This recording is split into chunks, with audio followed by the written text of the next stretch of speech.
Kirk, how we doing, bro? How you doing? Yeah, man, you're live with us right now, and you're in London, right, at the moment? Yeah, just in London. At the moment, I'm in Streatham. Yeah. Just at a little kids event, you know. Yo, so normally what I do is I let the artists introduce themselves, because you probably give yourself the best introduction. So if you want to go ahead and introduce yourself, bro. So yeah, I'm Kirk Rhema. I'm born again Christian. I got baptized in 2011.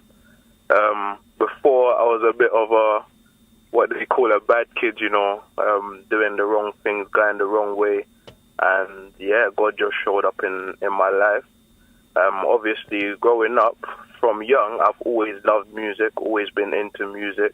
I used to do negative music or secular music, as they call it. And when I got my calling from God, I felt like He was telling me that I should continue pursuing the music, but in terms of pushing His word, it's just like with Matthew, when he was telling them, not even Matthew, when he was first introducing his ministry, and he went to Peter and he said, "I'll make you guys fisher of men." So he used what they was good at from before to obviously pursue his ministry, and I think that's what He's doing with me in terms of my music. So yeah. Yeah, that sounds really good, man. So how long you been doing the rapping thing? I've been doing rapping since about 2010 or 11. When I first started primary school, there was just something about it that I fell in love with, you know. My family has always done music, but me personally, yeah, since about 2010. Cool, man. And how old are you now? At the moment, I'm 22. Cool, so I man. would have started when I was about... Yeah, man, I think you jumped onto the scene, and I think the first time I saw you was, I think it was on A Step Forward on the Christian chart, and then after that I saw you did like an interview where you like, maybe, I think you interviewed yourself, but it's like you did it in the car or something? Yeah, exactly. I gave a brief testimony of how God called me to do the music, and Him actually speaking to me through my pastor, and how I knew it was Him as well is because every single thing that she said to me is what I've been praying about. I haven't been to that church in a long time because I used to go previously, so I just went back there for a one-off, and she literally told me every single thing I was praying about, and told me, God told me that I should continue pursuing the music because He's going to use my music to win souls and win youth that wouldn't necessarily come to church, you know.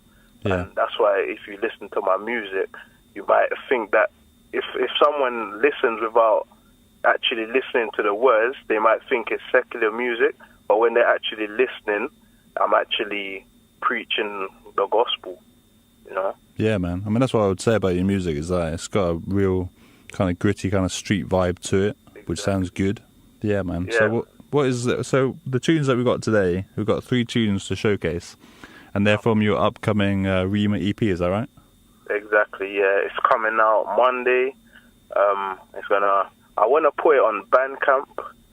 So basically, if someone does want to purchase it, if someone does want to purchase it, they can, or they can get it free. So it's basically, you can get it free, or you can give a donation, maybe 50p, £1, whatever it is that you can afford. But if you can't afford it, it's also free, you know. But if people want to support, I'm more than happy with Yeah, that. man. I mean, that's how it should be, man. I mean, realistically, like, more people should be supporting the music that matters, and obviously it matters is to represent Jesus. So, man, let's get into the first track, man. I got Dance Like This. Is it? I actually had a typo when I did it, and I changed it myself, but I didn't see what the previous name was. So, is it featuring Maestro, or was it supposed to be Maestro? Maestro. Kirk Rhema featuring Maestro. This hasn't even been released yet, so this is exclusive. It's literally been finished off this week, so it's a surprise. And you're actually doing the whole project release on Monday, though, you said? Exactly, yeah. Wow. So, I mean, how long has it taken to put this all together? The testimony that you referred to before, well, that happened in about November. When I started back my music, it was about December, January time, so within that time, so about 6 months, yeah.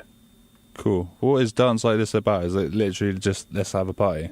It's me and Maestro came up with the idea because everyone that I speak to, they always say, Christianity is boring. That's young people. And to be honest, when I was growing up, I used to think the same thing. People like mom and dad used to force you to go to church, stuff like that. It puts you off going to church. Whereas in this song, we're trying to show the youths, even adults, old people. If you listen to the lyrics, I'm saying that even granddad is dancing, grandma's dancing. We're putting the energy back into God, saying that it's not just about sitting down being bored. You can enjoy yourself and worship God at the same time. It's not about going to a party, drinking, getting drunk, and not remembering what happened the next day, you know? It's a church party, Christian party, and we're still enjoying ourselves, still having fun, still good music, you know? Yeah, man. So this is actually Maestro Bravest, right? Yeah, exactly. Ah, cool, man. Yeah, we had him on the show before, man. He's a great guy. Is it? Yeah, man. He had he came on the show. He did when he did his acapella at the end. He was saying to me like, "Oh, should I put a beat in the background?" And I said, "No, it'll be fine. Just do it." And then when he did it, because he was kind of singing and he was rapping at the same time, his voice with his accent was so kind of good. It's like his voice was the instrumental, you know what I mean? He was so good on it. No, as soon as I heard his stuff, I contacted them straight away saying, let's work, you know, because I'm also Jamaican, so I've got that dancehall background as well.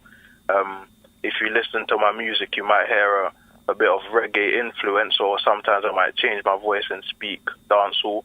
So as soon as I heard his stuff, I thought straight away, we need to do it, because I see a lot of people gravitating to reggae or dancehall music even now in the secular world, you know. So if we can still incorporate that but still be pushing God's word, then it's even better, you know, because Peter said to win them over, he became like them, you know? Yeah, man. And I want to say a big thank to you, man, for actually letting us have the exclusives to this, because that's a big thing, man. So thanks very much for sharing with us. No problem, man. I'm all about the love, you know?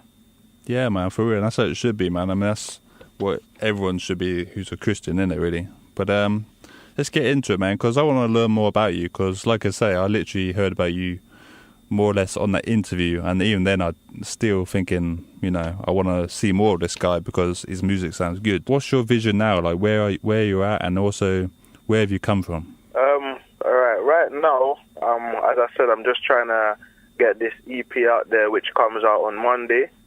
So, really and truly, I'm just focusing all my efforts on that. And also, for those who know, I've got an event tomorrow coming up with The Truth, coming over from America in cooperation with Step Forward. We'll be performing. It's going to be a blast. But yeah, at the moment, I'm just working on the EP. I've got a few videos that I've got in the pipeline.